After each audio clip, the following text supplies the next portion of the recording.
Baik, saya akan membahas tentang paradigma hukum, yaitu pertemuan kedua.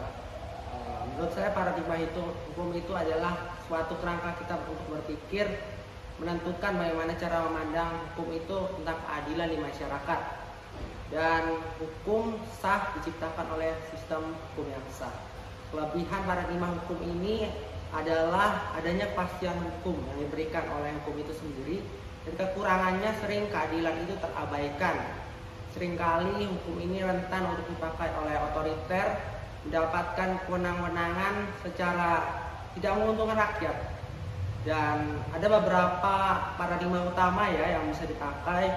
Ada positifis, yaitu hukum yang tertulis secara sah. Yang kedua ada utilitarian, hukum merupakan suatu alat untuk mendapatkan kekuasaan maupun ekonomi ataupun sosial. Yang ketiga, paradigma hukum itu responsif, secara dialogis dan partisipasi dalam menciptakan suatu keadilan dalam masyarakat. Yang keempat, adanya kritis, yaitu hukum itu tidak netral, seringkali menjadi alat untuk pertukaran kekuasaan ataupun oligarki.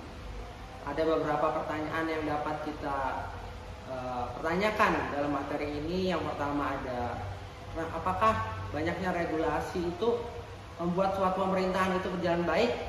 Tentu tidak. Regulasi itu dalam kualitas itu harus dikedepankan dibandingkan kuantitasnya.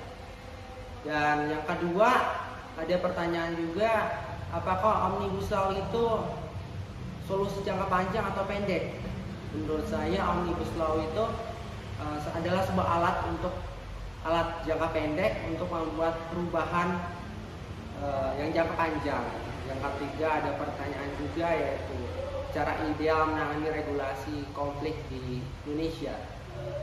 Dapat kita lakukan juga untuk seperti adanya harmonisasi dari Kemenkumham dan adanya sinkronisasi antar regulasi sebelum aturan-aturan tersebut lahir.